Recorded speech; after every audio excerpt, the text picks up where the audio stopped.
Martin Luther King's I Have a Dream speech. I am happy to join with you today in what will go down in history as the greatest demonstration for freedom in the history of our nation. 50 years ago, a great American, in whose symbolic shadow we stand today, signed the Emancipation Proclamation. This momentous decree came as a great beacon light of hope to millions of Negro slaves who had been seared in the flames of withering injustice. It came as a joyous daybreak to end the long night of captivity. But 100 years later, the Negro still is not free. 100 years later, the life of the Negro is still sadly crippled by the manacles of segregation and the chains of discrimination. 100 years later, the Negro lives on a lonely island of poverty in the midst of a vast ocean of material prosperity. 100 years later, the Negro is still languished in the corners of American society and finds himself in exile in his own land. So we have come here today to dramatize an shameful condition. In a sense, we've come to our nation's capital to cash a check. When the architects of our republic wrote the magnificent words of the Constitution and the Declaration of Independence, they were signing a promissory note to which every American was to fall heir.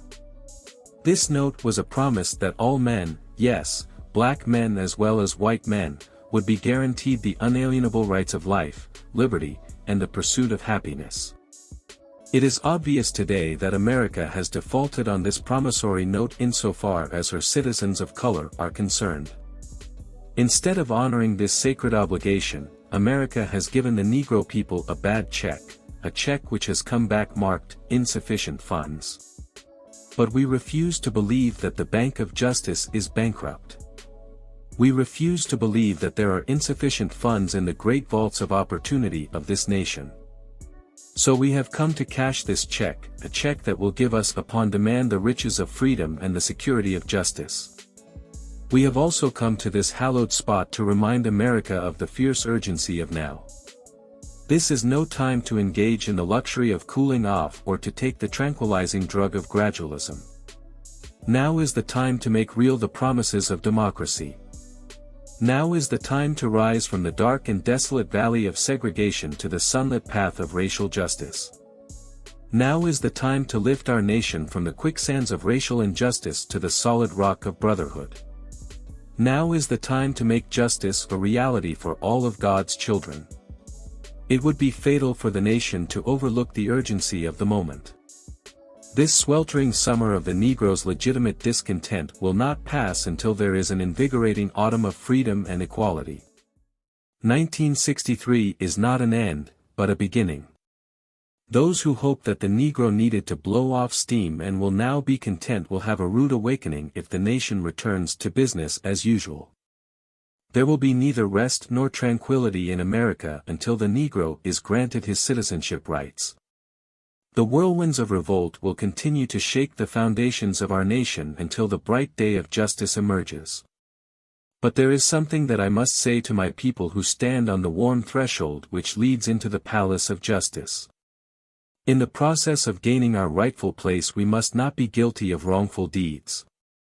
Let us not seek to satisfy our thirst for freedom by drinking from the cup of bitterness and hatred. We must forever conduct our struggle on the high plane of dignity and discipline. We must not allow our creative protest to degenerate into physical violence. Again and again we must rise to the majestic heights of meeting physical force with soul force.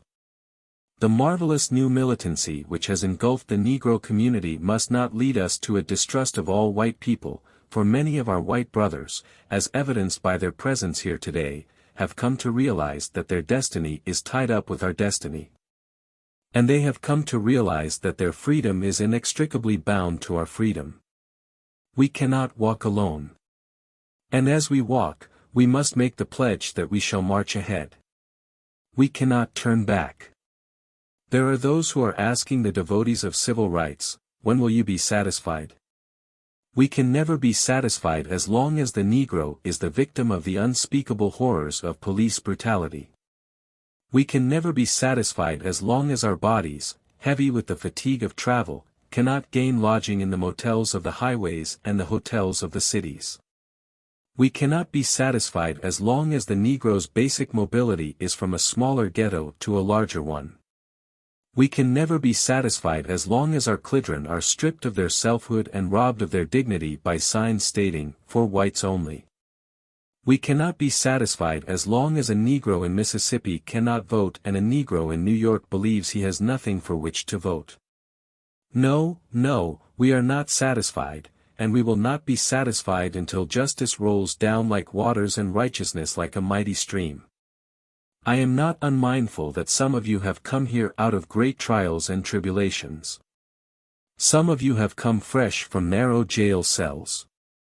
Some of you have come from areas where your quest for freedom left you battered by the storms of persecution and staggered by the winds of police brutality. You have been the veterans of creative suffering. Continue to work with the faith that unearned suffering is redemptive. Go back to Mississippi, go back to Alabama, go back to South Carolina, go back to Georgia, go back to Louisiana, go back to the slums and ghettos of our northern cities, knowing that somehow this situation can and will be changed. Let us not wallow in the valley of despair.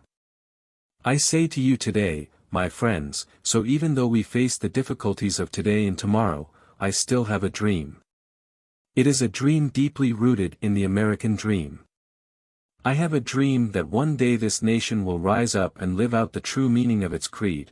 We hold these truths to be self-evident, that all men are created equal. I have a dream that one day on the red hills of Georgia the sons of former slaves and the sons of former slave owners will be able to sit down together at the table of brotherhood. I have a dream that one day even the state of Mississippi, a state sweltering with the heat of injustice, sweltering with the heat of oppression, will be transformed into an oasis of freedom and justice. I have a dream that my 4 little children will one day live in a nation where they will not be judged by the color of their skin but by the content of their character. I have a dream today.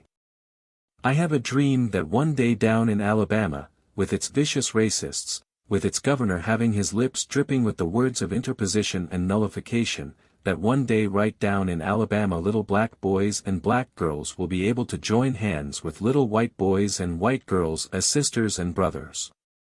I have a dream today. I have a dream that one day every valley shall be exalted, every hill and mountain shall be made low, the rough places will be made plain, and the crooked places will be made straight, and the glory of the Lord shall be revealed, and all flesh shall see it together. This is our hope. This is the faith that I will go back to the South with. With this faith we will be able to hew out of the mountain of despair a stone of hope. With this faith we will be able to transform the jangling discords of our nation into a beautiful symphony of brotherhood.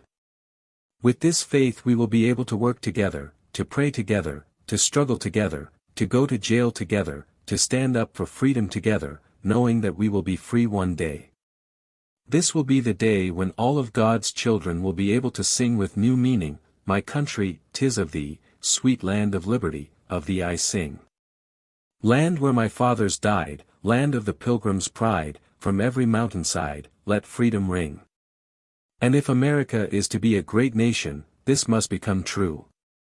So let freedom ring from the prodigious hilltops of New Hampshire. Let freedom ring from the mighty mountains of New York. Let freedom ring from the heightening Alleghenies of Pennsylvania. Let freedom ring from the snow-capped Rockies of Colorado. Let freedom ring from the curvaceous slopes of California. But not only that, let freedom ring from the Stone Mountain of Georgia. Let freedom ring from Lookout Mountain of Tennessee. Let freedom ring from every hill and molehill of Mississippi. From every mountainside, let freedom ring. And when this happens, and when we allow freedom ring, when we let it ring from every village and every hamlet, from every state and every city, we will be able to speed up that day when all of God's children, black men and white men, Jews and Gentiles, Protestants and Catholics, will be able to join hands and sing in the words of the old Negro spiritual, "Free at last. Free at last. Thank God Almighty, we are free at last."